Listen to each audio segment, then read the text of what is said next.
Friends, পুনৰবাৰ স্বাগতম জনাইছোঁ মোৰ ইউটিউব চেনেলৰ অন্য এটা ভিডিঅ'লৈ। আজি আহি আছোঁ এইফালে বগীবিল দলং পাৰ হৈ এইফালে ৰাতিপুৱা 4:30 বজাতে আমি আহি আছোঁ। এয়া আহি 6টামান বজাত আহি বগীবিল দলং পাইছোঁহি। বগীবিল দলং এইফালে পাৰ হৈ আমি এতিয়া ধেমাজিৰ জোনাই 92 সংখ্যক বাৰ্ষিক অধিৱেশন শংকৰী সংঘৰ তালৈ আমি যাবলৈ আহিছোঁ। আপোনালোকে ভিডিঅ'টোত সকলো দেখা পাব আৰু ভিডিঅ'টো ভাল লাগিলে লাইক কৰিব, কমেণ্ট কৰিব আৰু যদি নতুনকৈ মোৰ চেনেলটো চাইছে তেনেহ'লে কিন্তু ছাবস্ক্ৰাইব কৰিবলৈ নাপাহৰিব।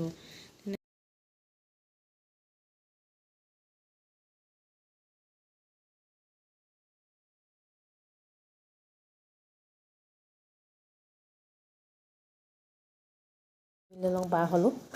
বগীবিল দলং পাৰ হৈ এফালে ধেমাজিত সোমাইছোঁ। ধেমাজিৰ মেইন গেটখন পামগৈ এতিয়া অলপ গৈ।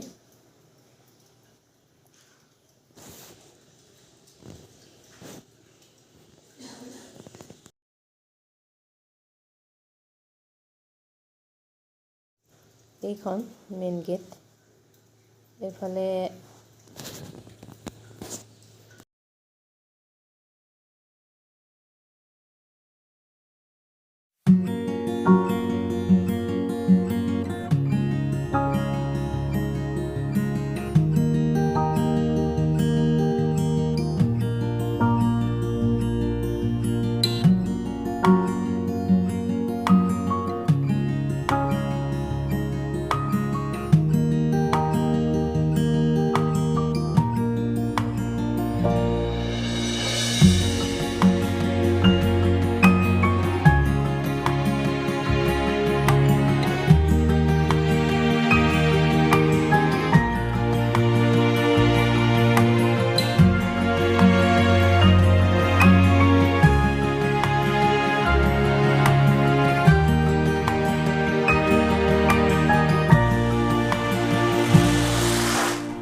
পাইছোঁহি অধিৱেশনস্থলী।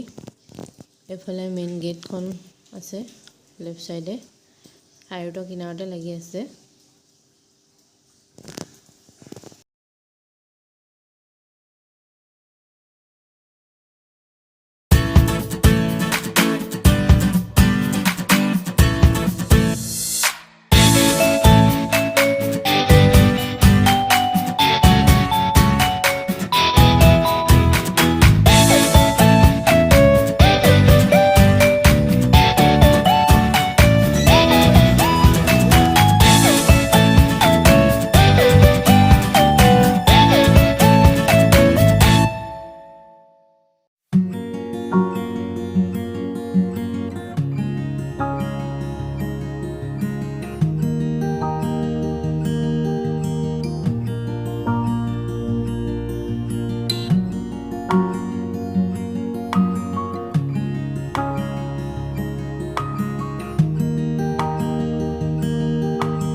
ৰাম ৰামে উদ্ধৱে কান্দিলে বাগৰি বাগৰি ৰাম ৰামে উদ্ধৱে কান্দিলে বাগৰি বাগৰি মোৰ গুৰু কি নামে বান্ধিলা ভেটি অ তোমাৰ গীত অ হৰি নামৰ ৰখে শংকৰ গুৰু বৈকুণ্ঠ প্ৰকাশে শংকৰ গুৰু প্ৰেময় অমৃতৰ নদী শংকৰ গুৰু কি নামে বান্ধিলা ভেটি শংকৰ গুৰু কি নামে বান্ধিলা ভেটি অ কি নামে বান্ধিলা ভেটি শংকৰ গুৰু কি নামে বান্ধিলা ভেটি অ তোমাৰ গীত মাতে কবিতা সুৰেৰে আমি অসমীয়া জাতি শংকৰ গুৰু কি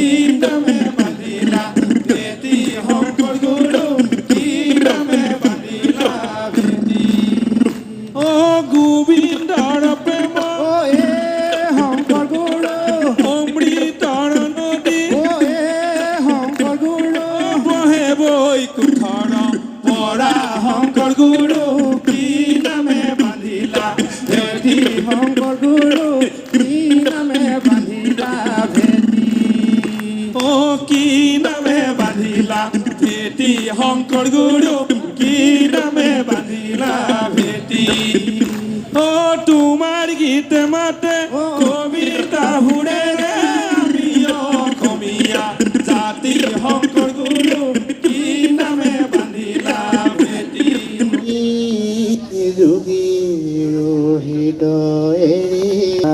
হৰি সাক্ষাতে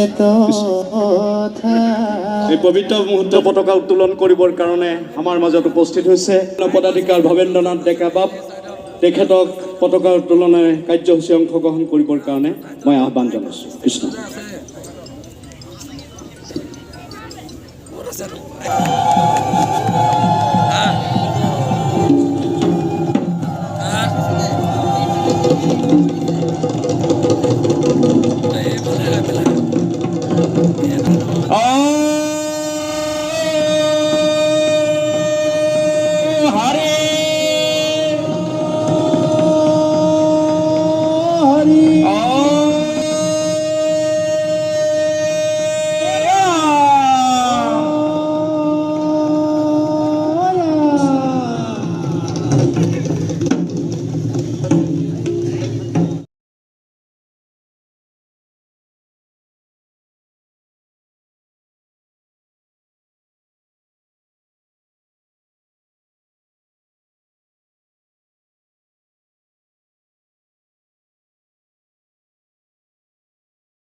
মূল মণ্ডপলৈ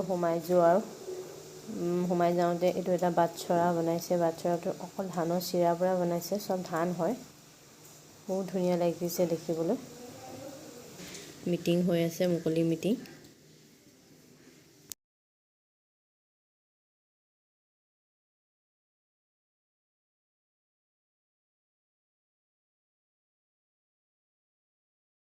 মূল মণ্ডপৰ পৰা আহি পিনে এইফালে আহি পথাৰতে অলপ বহি ল'লোহি। ইয়াৰ পৰা মিটিং ধুনীয়াকৈ শুনিব পাৰি। তাত মানুহৰ বেছি হুলস্থুল সমাগমত মানে মিটিঙৰ মানে কথাবিলাক ভাষণ দিয়া সেইবিলাক শুনা নাপায়।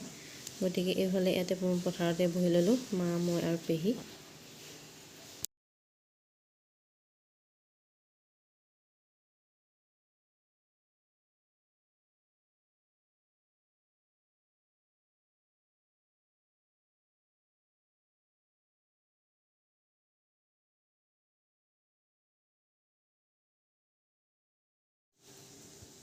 এইটো চাইডে হাইৰোডৰ কিনাৰতে তাৰ অলপ মানে মণ্ডপলৈ নোপোৱা আগতেই লেফ্ট চাইডে এইবিলাক বাণিজ্যিক মেলা বহিছে। এখন নদী হয়, নদীৰ ফালে বাঁহৰ দলং দি দিছে।